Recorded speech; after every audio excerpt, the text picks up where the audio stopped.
부모, 자녀를 가꾸는 정원사라는 제목으로 하나님의 말씀을 함께 묵상하도록 하겠습니다.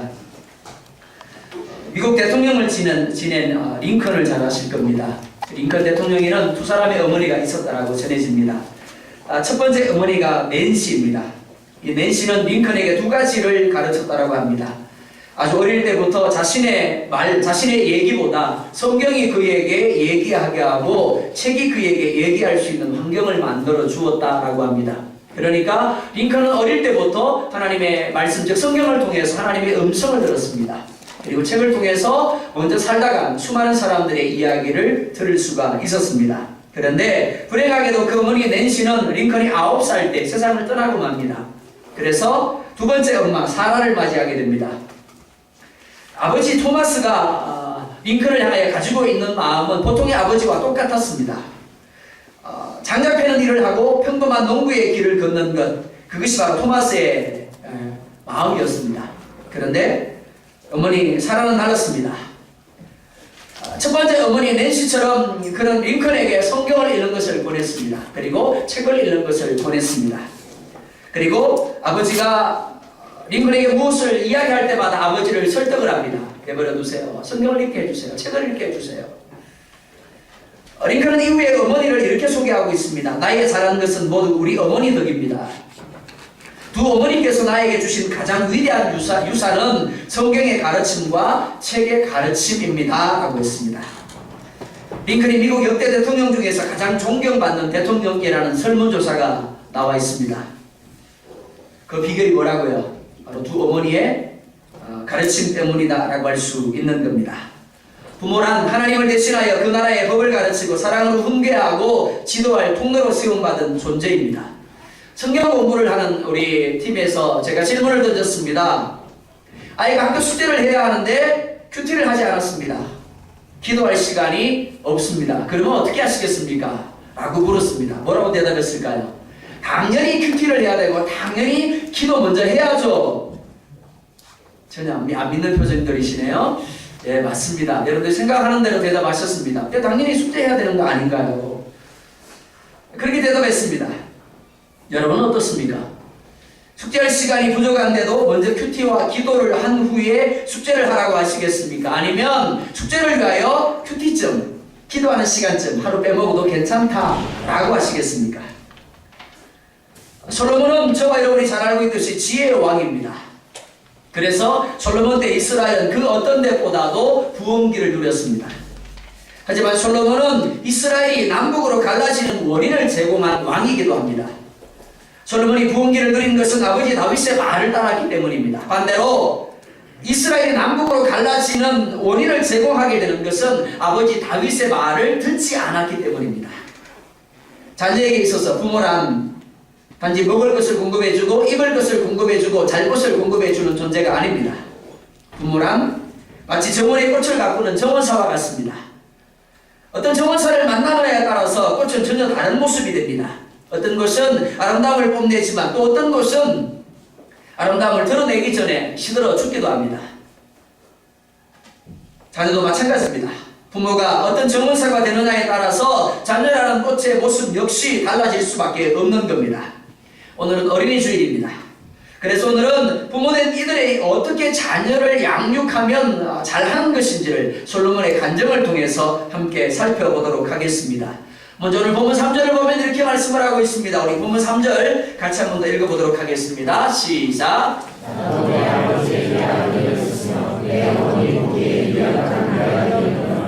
아멘. 부모들이 많은 것들을 착각하고 있습니다. 그 중에 하나가 무엇이고 하면 자녀들에게 아무렇게나 대하고 아무렇게나 보여주고 아무렇게나 해도 그들이 알아서 그럴 것은 그러고 받아들일 것은 받아들일 것이다 라는 겁니다.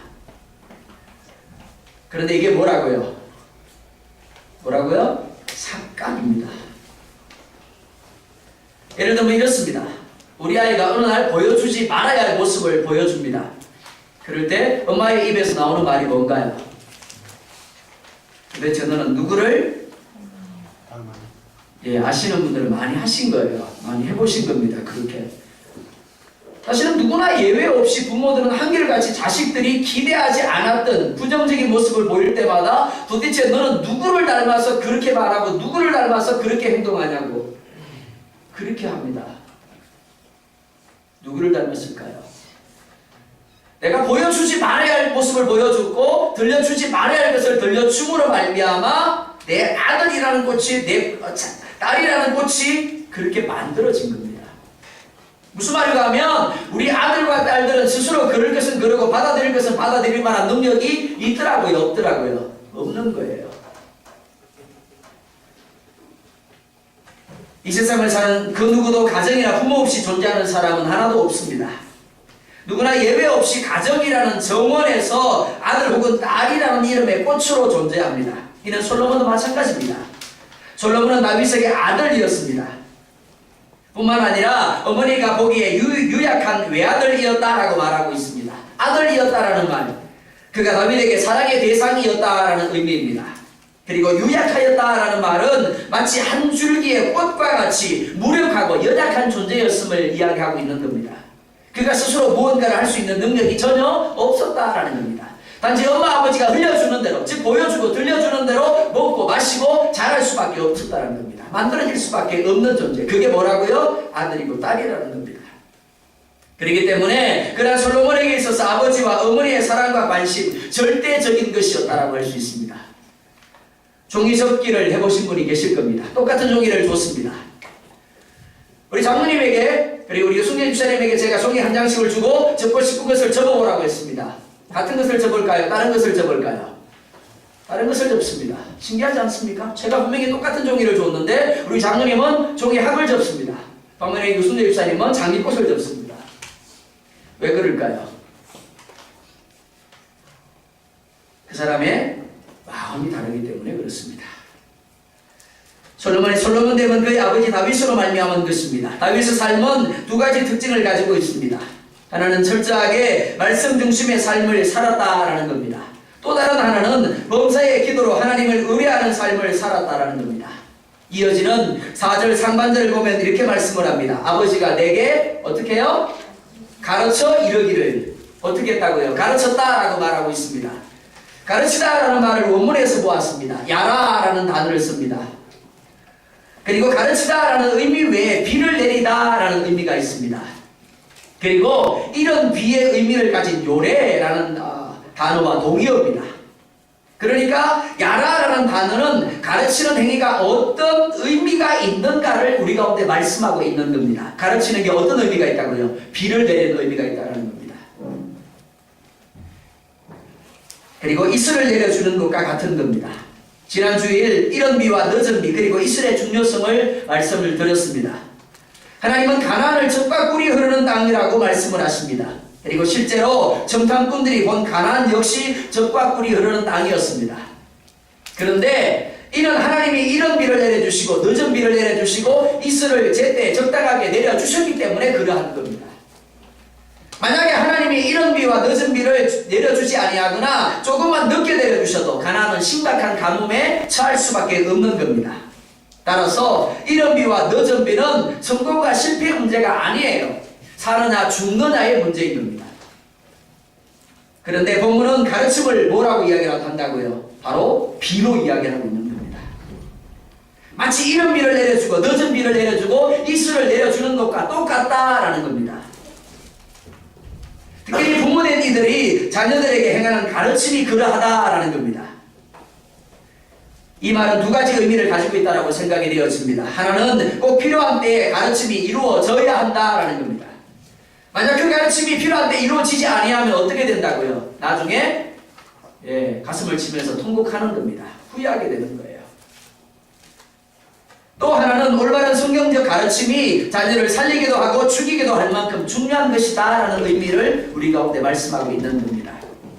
그렇다면 솔로몬이 다윗으로부터 가르침을 받은 것이 무엇입니까? 즉 다윗이 솔로몬에게 내려준 비가 무엇인가 하는 겁니다. 첫째, 내 말을 네 마음에 두라고 말씀을 합니다. 뭘 두라고요? 말을 두라고 말합니다. 그런데 여기 말은 단지 말만을 의미하지 않습니다. 부모들은 때로 자녀들에게 말로만 무언가를 하려고 할 때가 참 많습니다. 이렇게 해라, 저렇게 해라. 하지만 정작 자신들은 그렇게 하지 않습니다. 예를 들면 이런 겁니다. 물건을 썼다라면 반드시 제자리에 둬라. 그러죠? 그 다음에 아이들에게 어떻게 가르칩니까? 정직해야 된다. 그리고 또 어떻게 가르치죠? 싸우지 말고 화목해야 된다라고 가르칩니다. 그런데 본인들은 어떻습니까? 말은 늘 아이들을 향하여 쏟아내지만 정작 그 삶은 그 말만큼 따라가지 못하는 겁니다. 저 역시 그렇습니다. 이 부분에 있어서는 저희 아이들에게 부끄러운 아버지다라고 할 수밖에 없습니다. 말로 번역된 단어는 다바르입니다. 그 의미가 에버리띵입니다. 즉 모든 것입니다. 그러니까 내가 하는 말, 내가 하는 일, 내가 하는 행동, 내가 하는 일의 원인, 이유, 사건 등 모든 것을 총망라합니다. 그러니까 다바르라는 단어는 부모가 무언가를 할 때 왜 그것을 하는지의 이유에서부터 시작합니다. 그리고 그가 하는 말, 그가 하는 행동, 그가 하는 습관, 그가 하는 태도, 이 모든 것들을 가리키는 겁니다. 그러니까 자녀들이 보고, 자녀들이 듣고, 자녀들이 느끼는 모든 것을 총망라하는 겁니다. 자녀는 부모의 이 모든 것을 보고 그대로 꼽비합니다. 정직하라고 말하지만 실상 정직하지 아니한 부모의 삶을 꼽비합니다. 그러니까 내 자녀들 가운데서 정직하지 않은 모습을 본다면 그 모습이 누구의 모습이라고요? 내 모습인 거예요. 내가 그에게 정직하지 않은 모습을 보여준 겁니다. 하나님을 믿어야 한다고 말합니다. 순종해야 한다고 말합니다. 하나님을 신뢰하고 하나님을 의뢰해야 한다고 말합니다. 그런데 어느 한 순간 나도 모르게 내 입에서 한숨이 나와요. 탄식이 나와요. 누구 앞에서? 내 아이 앞에서요. 그럼 내 아이가 어떻게 하더라고요? 똑같이 꼽혀하는 거예요. 그리고 어느 순간에 똑같이 한숨을 내고 똑같이 탄식을 하고 똑같이 절망하는 겁니다. 그런데 부모들은 어떻게 말합니까? 왜 하나님을 못 믿냐고? 왜 하나님을 신뢰하고 하나님을 의뢰해야 되는데 한숨 쉬냐고 탄식하냐고? 누가 그렇게 했는데요? 내가 그렇게 한 거예요. 내가 그렇게 한숨을 쉬었기 때문에 내 아이가 한숨을 쉬고 있고 내가 탄식을 했기 때문에 내 아이가 탄식하고 있는 겁니다. 이런 면에서 부모의 모습은 자녀의 삶에 글자를 찍어내는 활자와 같다라고 할 수 있습니다. 자, 다윗의 삶이 어떠했습니까? 다윗 하면 의리 축복만을 떠올리기가 쉽습니다. 분명 다윗은 전무후무한 축복을 누린 사람입니다. 하지만 고난과 시련의 사람이기도 합니다. 하지만 다윗의 삶은 전적 하나님을 의뢰하고 하나님을 신뢰하는 삶이었습니다. 그래서 사도행전을 보면 하나님이 이 다윗을 가리켜서 내 마음에 합한 사람이다 라고 말씀합니다. 뿐만 아니에요. 낡고 낡았던 다윗의 장막을 그리워하며 내가 다시 일으킬 것이다 라고 말씀하심을 볼 수가 있습니다. 솔로몬은 이러한 다윗의 삶을 보았습니다. 그리고 다윗의 입에서 나오는 말들을 들었습니다. 그런데 자신의 삶을 보고 자신의 말을 들은 그 솔로몬을 향하여 다윗이 하는 말이 뭐라고요? 내 말을 네 마음에 두어라 라고 말하고 있는 겁니다. 내가 무슨 말을 했는지 알지? 내가 어떻게 살았는지 알지? 내가 왜 그렇게 행동했는지, 내가 어떤 습관을 가졌고 내가 어떤 태도를 가졌는지 네가 보았을 거야. 네가 들었을 거야. 그걸 네 마음에 두어야 돼 라고 말하고 있는 겁니다. 마음은 모든 것을 판단하고 결정하는 장소입니다. 그런데 그 마음은 우리가 보고 듣고 느끼는 것을 통해서 수시로 바뀌게 됩니다. 무슨 말인가 하면 우리 아이의 마음, 그 마음은 누구로 말미암아 결정된다고요? 엄마의 나 때문에 결정되는 거예요. 아버지 나로 말미암아 결정되는 겁니다. 내가 보여주는 것, 내가 들려주는 것, 내가 가지고 있는 이유들, 동기들, 그 모든 것들로 말미암아 내 아이도 똑같이 만들어서 가는 겁니다. 꼽혀야 하는 겁니다. 다윗은 솔로몬에게 내 말을, 내 삶을 네 마음에 두라고 말합니다. 두라는 것, 붙잡아라는 의미입니다. 지킨다라는 의미입니다. 즉 솔로몬이 무엇을 하든지 다윗의 삶을 표본으로 삼아서 그가 한 대로 판단하고 그가 한 대로 결정하며 그가 한 대로 행동하라는 겁니다. 사랑하는 성도 여러분, 우리 부모된 여러분, 여러분 자녀들의 삶에 어떤 글을 쓰고 있습니까? 어떤 그림을 그리고 있습니까? 여러분 하나님으로부터 자녀들을 가꾸라고 세움받은 정원사들입니다. 여러분의 자녀들은 여러분이 보여주는 대로, 여러분들이 들려주고 여러분들이 느끼게 하는 대로 만들어질 것입니다. 그리고 그 끝이 천국일 수도 있고 지옥일 수도 있습니다. 그 삶이 축복일 수도 있고 망함일 수도 있습니다. 이는 전적으로 정원사인 여러분의 손에 들려진 과일을 어떻게 사용하느냐에 달려 있는 겁니다.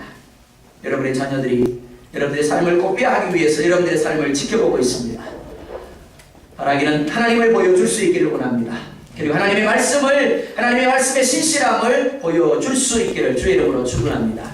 두 번째, 그렇게 하기 위해서 다윗은 솔로몬을 향하여 내 명령을 지키라 라고 말합니다. 명령은 공동체의 질서를 유지하는 데 있어서 가장 기본적으로 지켜야 될 것이라고 할 수가 있습니다. 대통령의 권위, 사장의 권위, 목회자의 권위, 가장의 권위는 그의 입에서 나오는 명령에 대한 인정이 기본이 됩니다. 그가 마음에 든다 들지 않는다 혹은 그가 가진 어떤 조건이 아닙니다. 단지 그가 서 있는 그 자리에 대한, 위치에 대한 인정이 권위에 대한 순복함으로 나타나는 겁니다. 그리고 이는 명령이라는 것을 통로로 합니다. 하나님은 결코 우리에게 부탁하시지 않습니다. 얘들아 이렇게 좀 해주렴 그렇게 말씀하고 있지 않습니다. 그리고 우리를 이해시키려 하시지도 않습니다. 단지 하나님은 창조주로서 통치자로서 우리에게 명령하실 뿐입니다. 왜요? 그게 사는 길이고 그게 축복의 길이기 때문에 그렇습니다. 만약 우리가 그런 하나님을 창조주로 통치자로 인정한다면 그 권위에 대한 인정이 명령에 대한 순종으로 당연히 나타나야 되는 겁니다. 하나님을 믿습니다. 하나님을 인정합니다. 그런데 순종하지 않습니다. 그럼 하나님의 권위를 인정하지 않는 겁니다. 다윗이 솔로몬에게 주는 가르침 역시 마찬가지입니다. 이는 결코 단순한 지식이 아닙니다. 법입니다. 다윗이 솔로몬에게 가르쳐준 명령은 솔로몬의 살고 죽음을 결정하는 법입니다. 흥함과 망함을 결정하는 법입니다. 가지가 나무에 붙어 있어야 한다는 것, 열매를 맺기 위해서 반드시 필요한 것입니다. 그러나 이보다 더 중요한 것이 있습니다. 나무에서 떨어지는 순간 죽게 되는 겁니다. 마찬가지입니다. 하나님의 명령은 기본적으로 우리를 살아 숨쉬는 존재가 되게 합니다. 그리고 많은 열매를 맺게 합니다. 그러니까 그리스도인의 삶에 있어서 하나님의 명령을 떼놓고는 아무것도 이야기할 수 없는 겁니다.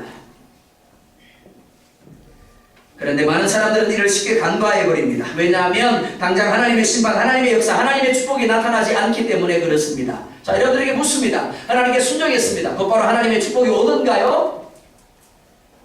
그럼 얼마나 좋겠어요. 순종 안 할 사람이 없을 겁니다. 그죠? 자, 하나님께 불순종했어요. 곧바로 하늘에서 벼락이 내리치던가요? 그러면 죄를 지을 사람 하나도 없을 겁니다. 그런데 문제가 뭐더라고요? 순종에도 하나님이 축복하시지 아니하고 불순종에도 하나님이 심판하시지 않더라는 겁니다.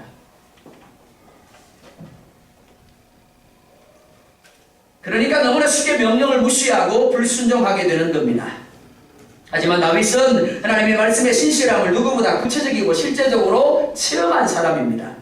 다윗이 우리에게 들려주는 이 말씀은 이랬더라가 아니에요. 그가 경험한 이야기들을 우리가 이야기해 주고 있는 겁니다. 하나님의 지키심을 누렸습니다. 하나님의 보호하심을 누렸습니다. 그리고 하나님의 심판을 보았습니다. 도저히 결코 회복될 수 없는 상황 가운데서 하나님을 신뢰했더니 하나님이 그를 다시 일으켜주시고 그를 다시금 왕의 자리에 앉게 해주셨습니다. 그게 다윗의 삶이에요.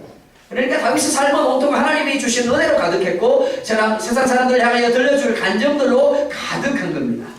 그러니까 다윗은 하나님의 명령의 가치, 명령의 소중함을 누구보다 잘 알고 있었습니다. 하나님이 우리에게 곧바로 심판을 행하시지 않는다라고, 하나님이 순종한 사람에게 곧바로 축복을 행하시지 않는다라고 하나님의 말씀이 틀렸을까요? 아니요. 단지 하나님이 참으시고 하나님이 기다리시며 은혜를 베풀고 계시는 것뿐입니다. 가끔 신문을 통해서 분신한 사람들에 대한 이야기가 들려질 때가 있습니다. 우리가 행하는 범죄는 마치 기름을 덮어 쓰는 것과 같습니다.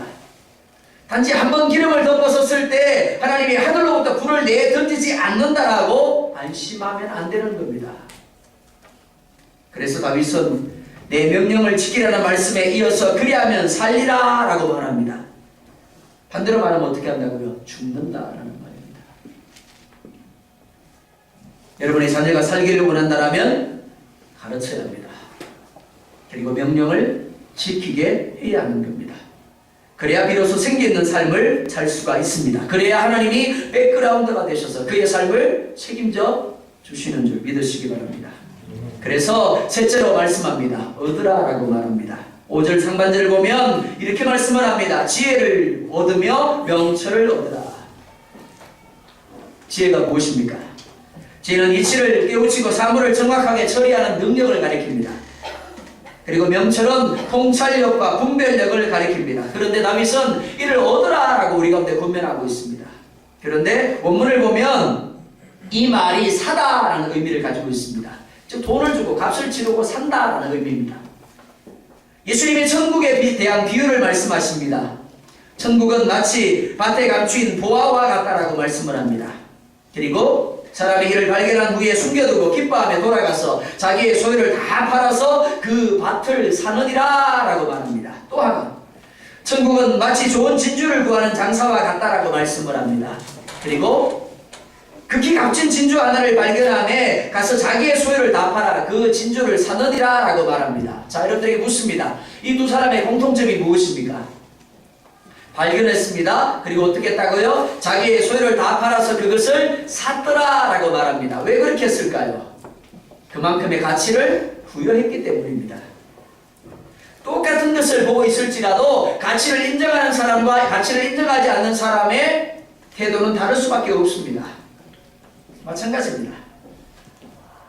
하나님의 말씀에 대한 가치를 깨달은 사람은 그 말씀을 어떻게 한다고요? 자신의 모든 것을 기꺼이 내던져서라도 얻고자 합니다.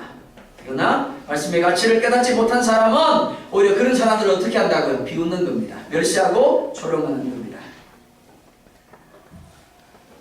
깨달은 사람들은 남들이 알지 못하는 가치를 발견했기 때문에 자신들의 시간을 기꺼이 투자합니다. 자신들의 물질과 자신들의 꿈과 비전과 미래를 기꺼이 쏟아붓습니다. 바울이 바로 그런 사람입니다. 바울은 세상적으로 성공할 수 있는 모든 조건을 다 가진 사람이었습니다. 그런데 그런 그가 예수님을 만납니다. 그리고 말합니다. 내가 이전에 살아가던 그 모든 조건들을 배설물로 여긴다라고요. 그리고 말합니다. 예수 그리스도를 아는 지식이 내게 가장 고상합니다. 자신의 모든 것을 주고 예수 그리스도를 아는 지식을 샀다라고 말하고 있는 겁니다. 사람들은 자신이 가장 가치를 부여하는데 자신이 가진 것을 쏟아붓습니다. 자신의 삶을 주고 삽니다. 다윗은 지혜와 명철을 사라고 우리들에게 권면하고 있습니다. 자신의 아들에게 권면합니다. 지혜와 명철만큼 가치 있고 소중한 것이 없다라는 겁니다. 자, 그렇다면 다윗이 말하는 지혜란 무엇입니까? 잠언 2장 6절을 보면 이렇게 말씀을 합니다. 대저 여호와는 지혜를 주시며 지식과 명철을 그 입에서 내시며. 그리고 신명기 8장 3절을 보면 이렇게 말씀을 합니다. 너를 낮추시며 너를 줄이게 하시며 또 너도 알지 못하며 내 조상들도 알지 못하던 만나를 네게 먹이신 것은 사람이 떡으로만 사는 것이 아니요 여호와의 입에서 나오는 모든 말씀으로 사는 줄을 네가 알게 하려 하심이니라. 하나님께서 이스라엘을 애굽에서 이끌어내신 이후에 곧바로 가나안에 들어가게 하실 능력을 얼마든지 가지고 계셨습니다. 그런데도 어떻게 하셨다고요? 곧바로 가나안으로 들어가게 하지 않습니다. 왜요? 왜 하나님이 이스라엘을 광야 가운데 던져놓으시고 오랜 시간 광야 가운데 머물게 하셨는데요? 하나님은 광야 가운데서 그들이 배고프다라고 말하니까 메추라기를 주셨습니다. 만나를 내려주셨습니다. 목마르다고 하니까 반석에서 생수가 나게 하셨습니다. 너무 덥다 그러니까 낮에 구름 기둥으로 천막을 치셔서 시원하게 하셨습니다. 춥다라고 하니까 밤에 불기둥으로 난로를 피워서 따뜻하게 해주셨습니다. 성경은 그들이 농사했다라고 말하고 있지 않습니다. 그들이 길쌈을 했다라고 말하고 있지 않습니다. 그런데 성경은 이렇게 말합니다. 그들이 의복이 헤어지지 아니하였고 그들이 발이 부르트지 아니하였고 그들이 부족함이 없었더라. 그런데 하나님이 왜 그렇게 하셨는데요? 말씀하기를 사람이 떡으로만 사는 것이 아니요 하나님의 입에서 나오는 모든 말씀으로 사는 줄을 알게 하려 하심이니라 라고 말합니다. 자, 여러분들이 또 물어볼까요? 나는 똑똑하지 않아 라고 생각하시는 분 계십니까? 내 옆에 계시는 집사님은 똑똑할지 몰라도 나는 안 똑똑해. 혹시 그렇게 생각하시는 분 계세요? 모르겠습니다. 여기서는 그렇게 말씀하실지 몰라도 실상 100명이 모이면 100명이 다 똑똑한 사람입니다. 1000명이 모이면 1000명이 다 똑똑해요. 그래서 누군가가 내 말을 무시하고 들어주지 않을 때, 인정해주지 않을 때 어떻게 해요? 뒤집어지는 겁니다. 그런데 하나님은 그 똑똑한 이스라엘 백성들을 향하여, 불평과 불만과 자기 교만으로 가득한 이스라엘 백성들을 향하여 자신을 내려놓으라고 말씀을 합니다.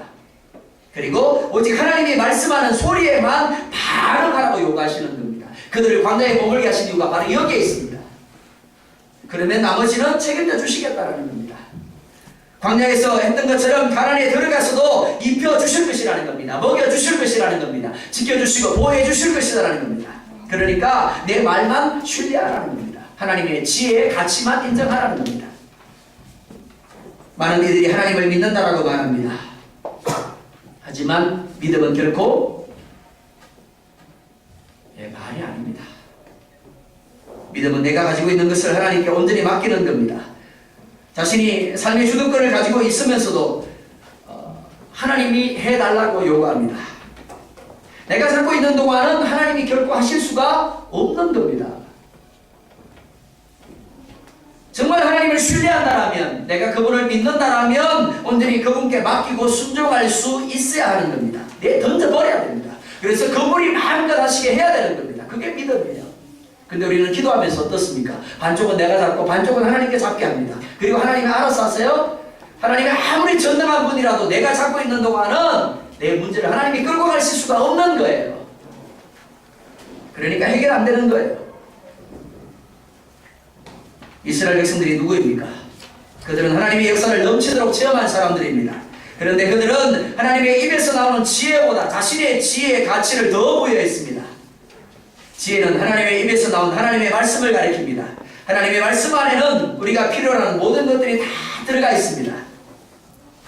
그래서 시편 1편 기자는 이렇게 말합니다. 거기 있는 사람은 여호와의 율법을 즐거워하여 그 율법을 주야로 묵상하는 자로다. 잠언 3장 13절을 말씀합니다. 지혜를 얻은 자와 명철을 얻은 자는 복이 있나니 이는 지혜를 얻는 것이 은을 얻는 것보다 낫고 그 이익이 정금보다 나음이니라. 지혜는 진주보다 귀하니 너의 사모하는 모든 것으로 이에 비교할 수 없도다. 내부만 아멘 하세요. 나는 그래도 은혜 좋아, 금이 좋아. 성경 안에는 우리가 삶에서 필요로 하는 모든 답이 다 들어있습니다. 우리를 축복과 행복의 길로 인도해주는 내비게이션, 그가 바로 하나님의 말씀인 줄 믿으시기 바랍니다. 그런데 우리는 내비게이션보다 우리의 상황이나 우리의 생각을 더 신뢰합니다. 하나님의 말씀은 하나님이 우리의 삶에 필요한 모든 보물들을 숨겨놓은 것을 그려놓은 보물지도입니다. 그러니까 하나님의 입에서 나오는 지혜를 사면 살수록, 캐내면 캐낼수록 더 놀라운 하나님이 예비하신 보물의 주인공으로 살아갈 수 있는 겁니다. 어떤 목사님이 그랬어요. 자기 나이만큼 성경을 읽어야 된다.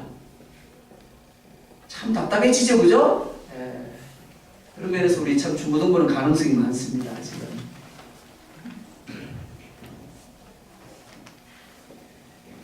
사람들은 하나님의 지혜에 대해 가치를 별로 부여하지 않습니다. 그래서 하나님의 말씀을 읽지 않습니다. 배우려 하지도 않고 묵상하려도 하지 않습니다. 그래서 신앙생활을 몇 년 동안 하면서도 성경 일독하지 않은 사람들이 얼마나 많은지 모릅니다. 여러분들은 자녀들에게 얼마나 성경 읽는 모습을 보여주고 있습니까? 우리 아빠는 교회 집사님이에요. 근데 성경은 하나도 안 읽어요. 얼마나 하나님의 말씀에 소중함을 보여주고 있습니까? 그리고 가르치고 있습니까? 7절을 보면 이렇게 말씀합니다. 7절 말씀 우리 같이 보겠습니다. 시작.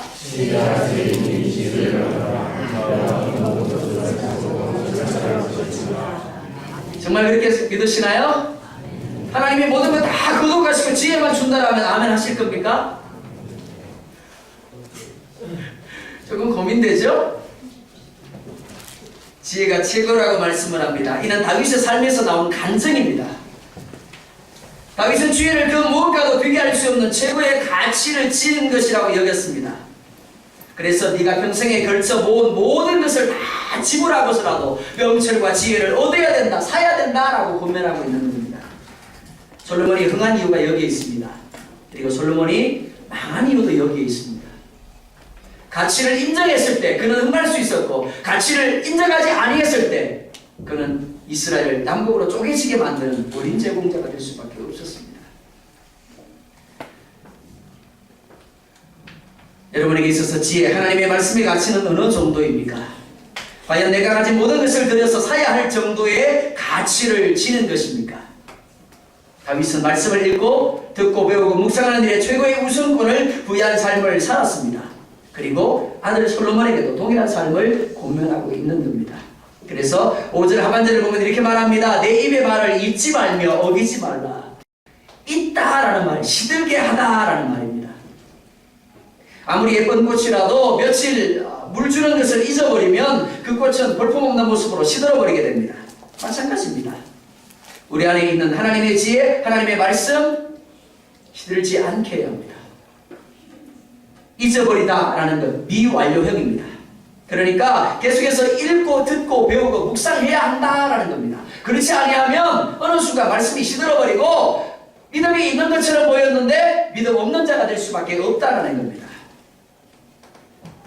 하지만 우리는 바쁘기 때문에, 피곤하기 때문에 갖가지 이유로 말씀을 시들게 합니다. 그러니까 지혜가 말씀이 우리의 삶에 역사하실 수가 없는 겁니다. 뿐만 아니라 말씀을 어기지 말라라고 말씀을 합니다. 어기다라는 말, 구부리다라는 의미입니다. 하나님을 믿습니다. 그러나 하나님의 말씀이 내 삶에 있어서 최고의 기준이 되지는 않습니다. 절대성을 갖지 못합니다. 그러다 보니까 세상의 방식, 처한 상황들을 하나님의 말씀보다 더 신뢰하고 따라가게 됩니다. 즉 말씀을 구부리는 겁니다.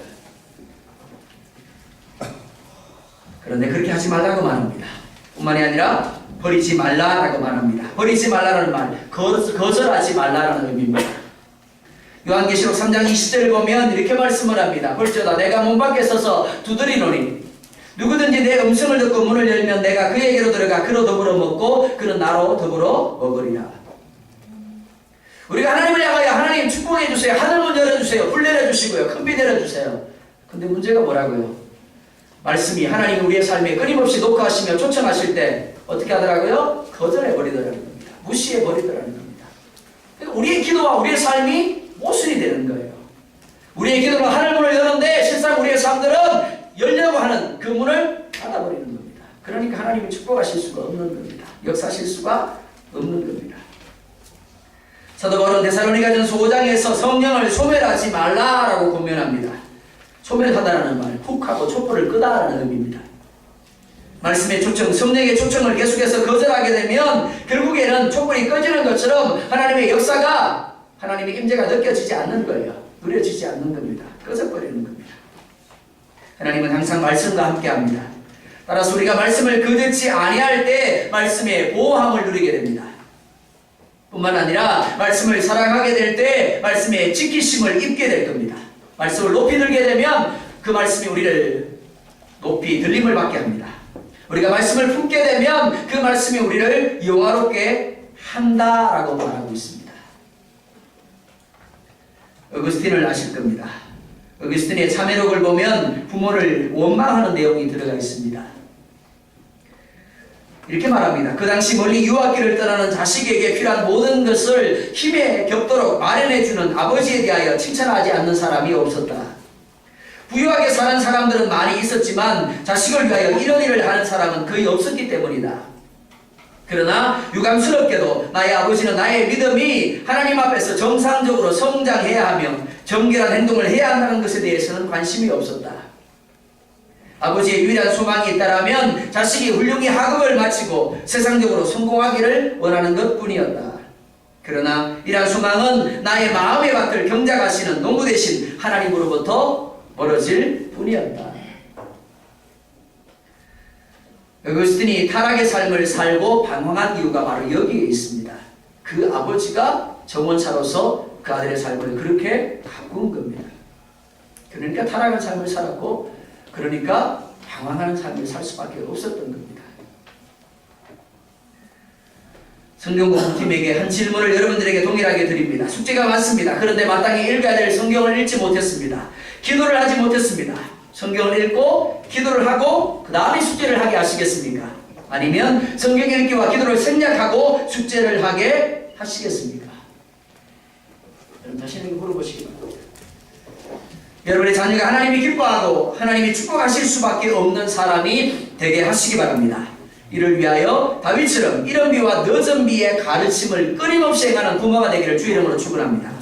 특별히 말씀의 최고의 가치를 부여하고 읽고 묵상하게 하시기 바랍니다.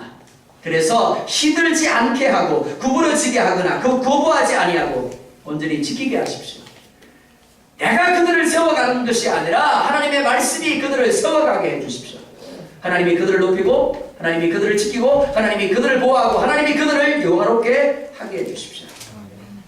무엇보다 이를 위해서 여러분들의 아들과 딸이 여러분들의 말을 그들의 마음에 두게 하십시오. 말이 뭐라 그랬습니까? 나의 모든 것이라고 했습니다. 이를 위해서 여러분이 먼저 말씀의 가치를 인정하시기 바랍니다. 여러분이 먼저 읽으시기 바랍니다. 그리고 먼저 듣고 배우고 묵상하며 순종하는 삶을 사십시오. 그래서 여러분들의 삶을 그대로 여러분들의 아들과 딸이 꼽비야 해도 하나님이 보시기에 기뻐할 만한 모습이 될 수 있도록 그렇게 하나님 앞에 인정받는 정원사로서 여러분들의 자녀들을 아름답게 가꾸어가는 부모들 그리고 우리 자녀들이 될 수 있기를 주의 이름으로 축원드립니다. 기도하겠습니다.